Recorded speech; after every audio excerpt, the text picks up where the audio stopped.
Question number 4 का 8th part यदि हम देखते हैं और इसकी बात करते हैं तो यहाँ पे जो मुझे एपी दी है सबसे पहले चेक करना है कि क्या यह एपी सीरीज है या नहीं है।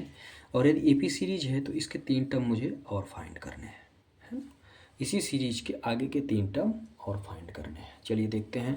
देखिए सबसे पहली टर्म जो दी हुई है ना, इसी को हम बोलते हैं फर्स्ट टर्म, जिसको हम ए से डिनोट करते हैं। डी की बात करते हैं तो अब कॉमन डिफरेंस निकालेंगे। यदि डिफरेंस सेम रहा तो मेरी एपी होगी, अदरवाइज नहीं होगी, है ना। तो डी की बात करते हैं तो डी मेरा क्या कहता है, यहाँ निकाल लेते हैं डी, है ना। डी मेरा क्या कहता है, ये कहता है वही A2 माइनस ए, कितनी टर्म है, 4 टर्म है, तो कम से कम A3 माइनस A2 और फिर A4 माइनस का A3, है ना। ध्यान से देखिएगा, कॉमन डिफरेंस का मतलब क्या होता है कि भाई नेक्स्ट टर्म में प्रीवियस टर्म को माइनस करना, इसको भी काट देते हैं, है ना। नेक्स्ट टर्म में प्रीवियस टर्म को माइनस करना। नेक्स्ट टर्म क्या कहती है मेरी कि भाई मैं हूँ माइनस का 1/2, भाई A2 क्या है, माइनस का 1/2 है, और इसी में मुझे फिर से माइनस करना है माइनस के 1/2 को, है, यही करना है। आगे सॉल्व करते हैं इसको, तो ये हो गया माइनस का 1/2 और ये माइनस माइनस हो गया प्लस, माइनस माइनस हो गया प्लस, तो ये भी हो गया मेरा 1/2। तो कितना आ गया भाई, यहाँ पे आ गया 0। पहली चीज़ तो सॉल्व हो गई। भाई सेम कहानी है, सभी में वही चीज़ें हैं, तो 1/2 प्लस फिर यहाँ भी वही करना है 1/2, क्योंकि सेम टर्म है ना।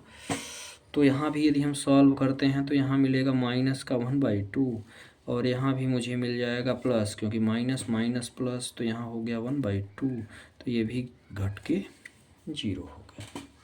ठीक है, सेम टर्म प्लस माइनस में है तो ऑलरेडी वो 0 हो जाती है।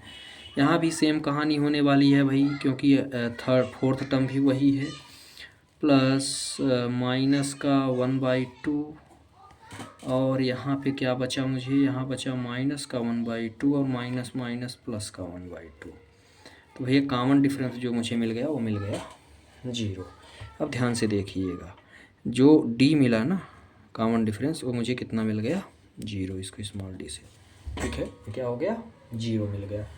अब सभी में कॉमन डिफरेंस सेम आ रहा है, तो आप यहाँ एक लाइन लिख देंगे, डिफरेंस इज सेम।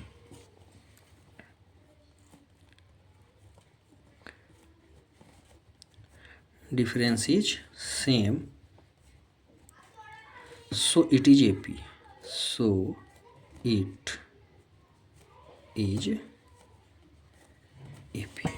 अब ये AP है, क्या है, AP है। यदि ये AP है तो आगे के 3 टर्म हमको और फाइंड करने हैं, तो इसमें ज़्यादा कुछ करने की ज़रूरत है नहीं, क्योंकि ये 0 है ना, ये 0 है। मैं बस फार्मूला लिख देता हूँ यहाँ पे भाई, 1 2 3 4 टर्म तो ऑलरेडी मुझे दी हुई है, तो मुझे अगली टर्म कौन सी फाइंड करनी पड़ेगी, 5वीं टर्म A5, है ना।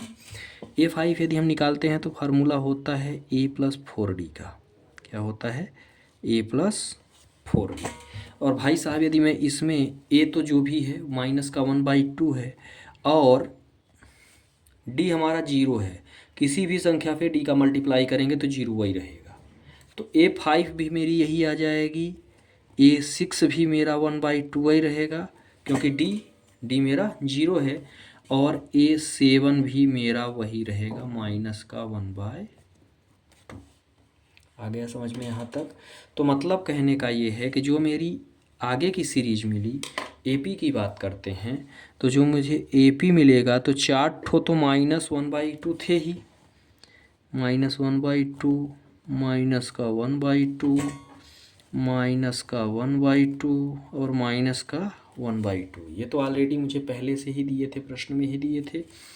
आगे की बात करें तो ये मुझे 1/2 1/2 1/2, ये 3 टर्म हमने अपने से निकाले, और ये कहाँ तक जाएगा भाई, ये है इनफाइनाइट सीरीज। तो इस तरह से क्वेश्चन नंबर 4 का 8th पार्ट भी यहाँ पर होता है समाप्त। आप स्क्रीनशॉट ले सकते हैं।